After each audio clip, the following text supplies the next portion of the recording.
The other big news in the world of conservatism, The Wrap is reporting that Daily Wire co-CEO and co-founder Jeremy Boring is stepping down. So Jeremy Boring, the co-founder of the Daily Wire, the conservative media company that is home to political commentators such as Ben Shapiro, Matt Walsh, and others, announced on Tuesday that he is stepping down as co-CEO. Axios, of course, was the first outlet to report the news. Moving forward, Boring will stay with the company, will shift into an advisory role, and focus on the Daily Wire's creative projects. So while I'm kind of adding commentary here and saying you can consider him kind of the chief creative officer for the Daily Wire, he's going to be, or an executive producer, which he is the executive producer on everything, but he is going to be the guy who is focusing on the films and the TV shows and all that fun stuff. Boring will also remain as host of Daily Wire Backstage, a monthly show where all the hosts on the Daily Wire get together and talk about different things. It's a new chapter, Boring said on X. Boring co-founded the Daily Wire with Ben Shapiro and Caleb Robinson, who is now the new CEO of Daily Wire. He was a co-CEO for a long time, but now he's the lone CEO. Over a decade ago, they founded the company. The company moved to Nashville in 2020.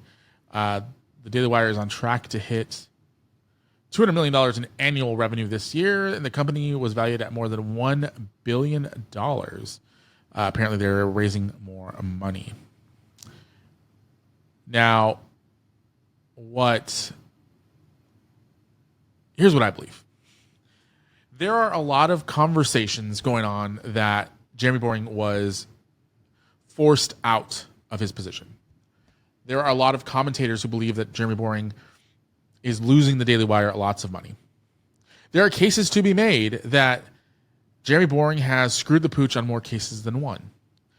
And this is somebody, me, having this conversation openly as somebody who would not mind working for the Daily Wire at some point. Caleb Robinson, if you want to give me a contract, I would be more than happy to host a show for the Daily Wire. There is a case to be made that Jeremy Boring has done a few things that was not the best interest in the Daily Wire, or for the Daily Wire. The biggest one that comes to mind is allowing Brett Cooper to walk away. Brett Cooper was a cash cow. She was a Gen Z influencer that had a following, that still has a following, whose following is bigger than the Daily Wire's new version of her show. Allowing her to walk because you didn't like the terms that she wanted, which my understanding was she wanted to work from home and she wanted to work a couple less days and she wanted a little bit more money. All that sounds, if you're not in the industry, it doesn't make sense. Why would you pay somebody more money to work from home and work less? But when they are bringing you in a ton of money and a ton of eyeballs, it makes sense to allow them to work less and work from home. It really does. The Candace Owens debacle, and I disagree with a lot of what Candace Owens had said.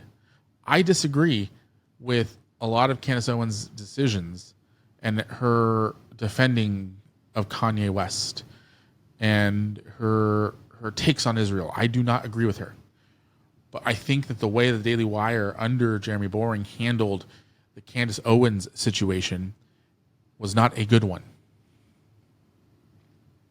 There's reports that the Pendragon Cycle, which is Jeremy Boring's love child of a television show that is slated to come out later this year, I believe, but we haven't seen any of a trailer or anything.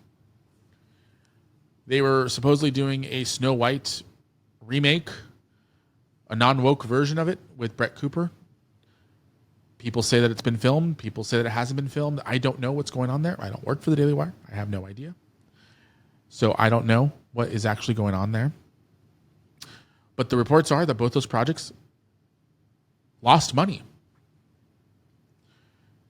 There are reports that say that the only profitable part of the Daily Wire is Ben Shapiro and, at the time, Brett Cooper. I don't believe that. Do I believe that the company is spending money to build an entertainment library and to be able to compete with the Netflixes and the Disneys of the world and provide good entertainment, they have some great stuff. Yeah, I think they're spending money. They're building out BentKey, which is a kids streaming platform. Do I think that all those things are profitable right now? No, I don't. I don't think everything that they're doing is profitable. I don't know how you make a television series profitable just solely on a subscription basis, especially at the scale that they're at. They're not at a huge scale, realistically speaking.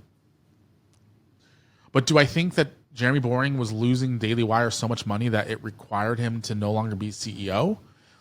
My thought, and this is just me, and I know a couple of executives out there, but to my knowledge, if you're running a business and your manager is costing you more money because he's making bad business decisions and entering you into projects that have no realistic way of paying themselves off, and you're going to fire him, are you going to demote him or are you going to fire him? Are you going to keep the person in the company to be able to undermine the new manager, or are you going to make sure that they're outside of the castle? You're going to make sure they're outside the castle. Now, if you want that person to, because they are actually a valuable asset and, maybe their projects haven't paid off quite yet, but there is a huge potential. Like, we don't know what the plan is here for the Pendragon cycle. We don't know if there's going to be an ad-supported version of these shows. We don't know any of that stuff yet. So we don't know how that works out. So maybe Jeremy Boring just wanted to spend time with his kids and his family and not have to worry about the day-to-day of the Daily Wire and be able to come in once a month and shoot backstage and maybe do his Enough podcast that he did periodically and then never again. Who knows? I don't know. This is big news. Either way, Jeremy Boring was driving the Daily Wire for a very long time, and now he is no longer the CEO. I really do not think, I really don't think that there's anything nefarious here, because I do not think he would remain part of the company. I really just don't. If Jeremy was doing a bad job and the company was going bankrupt like people think they are, I think they would have fired him. I don't think they would let him stick around. I don't think they'd let him stay around in the lobby, even though he owns part of the company. I just don't think so. Look at WWE. When they got rid of Vince McMahon, they got rid of him. And he still owns part of the company. So we'll see. We'll see what happens. And this is all, again, this is just a couple days ago. We don't know what comes next. We don't know if there's another shoe to drop. Now, speaking of shoes to drop,